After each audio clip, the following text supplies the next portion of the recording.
The story begins, as Bennett is adventuring like usual, and is trying out his new very rare and strong sword. He found it in a hidden and dangerous cave that took him nearly 2 hours to clear. He is just casually walking around when a meteor suddenly falls on him. Luckily, he already experienced that countless times before, and his reflexes kicked in, being able to block most of the impact. He ends up landing in the water, and is very relieved that nothing too bad happened to him. Klee apologizes, saying that she was fish blasting, and didn't notice that he was in the water. Bennett forgives her, but he is getting very tired of his bad luck, always getting him injured, and destroying any treasure he finds. He really wants his bad luck to be removed, but has no idea how, and goes to ask Albedo if he has a solution. Albedo is also very confused, but is willing to try his best to find a solution, after hearing what Klee accidentally did to him, and asks for Sucrose and Mona's assistance in his research of finding Bennett's cure. They experimented with countless things, like making the people of the Church of Favonius sing songs and melodies to him, making him fall from the highest peak of Dragon Spine, while doing a flip, and then landing safely, giving him random potions, and other stuff, that all ends up failing, and having no effect on him. Mona does some astrology, and realizes that Bennett's constellation is translated as Wheel of Misfortune, and concludes that his constellation is what's giving him bad luck. He is confused why they didn't look into that sooner, but after hearing what Mona said, he loses all of his hope of ever finding a cure for his bad luck. Albedo says there still might be a way, but it requires the assistance of other people, Alice and Lisa. After some time pass, with all their knowledge joined together, they were able to find a way to make Bennett's bad luck disappear.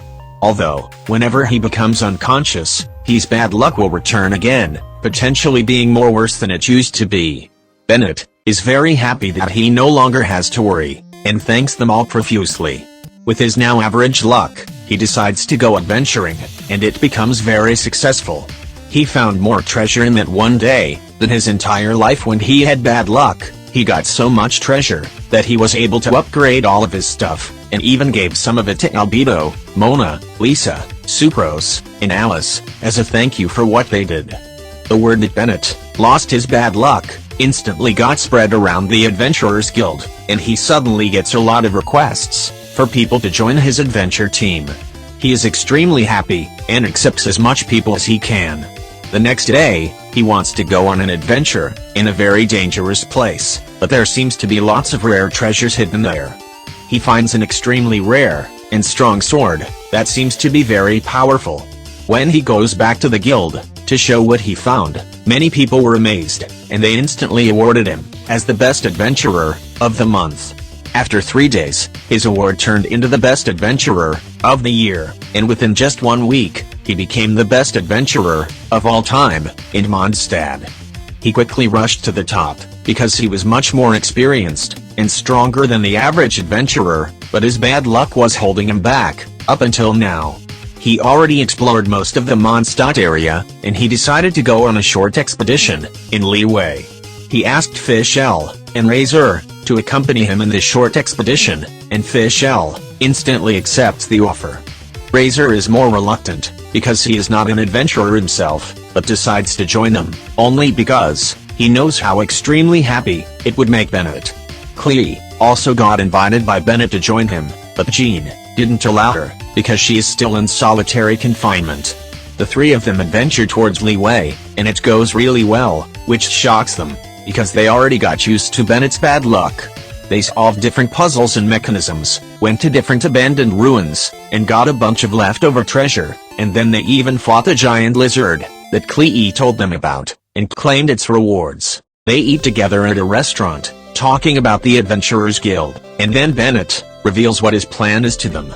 He plans to travel all around the 7 nations, and improve his skills, and grow stronger. They get sad at the thought of him leaving, but Bennett comforts them, saying he will always keep visiting Mondstadt.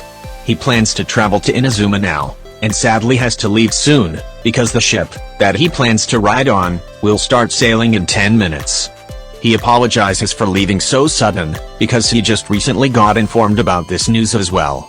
As he goes into the ship, and say their last goodbyes to them, he suddenly receives his second vision, because of his new ambition, of traveling the 7 nations, to be more stronger, and skilled. It was an NMO vision, and he immediately starts practicing with it, making unique combos, together with his Pyro vision. As he reaches Inazuma, he learns more about the events that recently happened there. Bennett also learns about the Fatui Harbingers and the very terrible things they have done. He gets informed that the Harbinger is near Inazuma, who supposedly tried to summon a 3-headed giant water dragon that almost destroyed the entire nation of Liyue. The Harbinger's name is Child. Bennett gets very frustrated at the things they have done, and wants to stop their plans, so no more people can get hurt. He calls for Child, wanting to defeat him in a match, and Child, as usual, accepts his duel, because he was very interested in his 2 visions. The 2 of them fight, and Bennett manages to make him use his delusion, and then eventually make him use his foul legacy form. Child is very impressed by his moveset, because it has everything: healing, attack buff, damage, and energy. Bennett says, from the beginning, he was a one-man team, and that is why he practiced everything that a team would need, and with that, he defeats Child in a duel, eliminating him, and shocking everyone. As Bennett defeats him, a loud thunder suddenly appears, and he gains his 3rd ever vision, an Electro vision, due to his ambition of defeating a Harbinger alone, and being successful. After that, he left Inazuma, and traveled all the way to Sumeru, to continue his journey. 3 Harbingers were at Sumeru already, and they were tasked to eliminate Bennett, after being told of what he did to Child. He is not afraid of them though, and practices every day, to fully utilize his 3 visions, and he eventually masters the Electro vision, almost instantly, after remembering what Razor and Fischl did, with their own Electro vision. The 3 Harbingers face him to fight, but Bennett is not scared at all, and with his 3 visions, he manages to defeat and eliminate all of the 3 Harbingers, but it wasn't easy, and he struggled a lot. As he eliminates the 3 of them, he receives another vision, a Dendro vision, after his ambition of defeating 3 Harbingers at the same time, and then fulfilling it.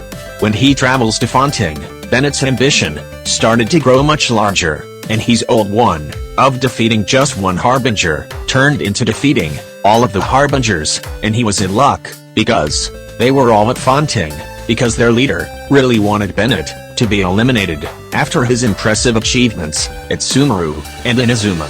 Bennett, with the power of his Anemo, Pyro, Electro, and Dendro vision, and the power of plot armor, he successfully defeats all of the remaining 6 Harbingers, and eliminates all of them, making people view him as the strongest vision holder ever. As he defeats all of the 6 Harbingers, he receives his 5th ever vision, a Hydro vision, after his extremely strong ambition of eliminating all of them. He then leaves Fontaine, and travels towards Natlan, but can't ignore the feeling that there is still one strong ambition that he hasn't fulfilled yet, and then he sees the Traveler, who was also there in that nation. The God of War suddenly invited both Bennett and the Traveler to have a duel with each other, and whoever wins will receive another vision. They accept. Bennett, seeing the Traveler's arrival, and Traveler feels the same way. At this time, Traveler already had 5 elements from his past adventures of the other nations, and coincidentally, Bennett also has 5 visions, making the duel fair. And they fight each other. With the power of friendship, and remembering his friends back at Mondstadt, Bennett defeats the Traveler at the duel, but doesn't eliminate him.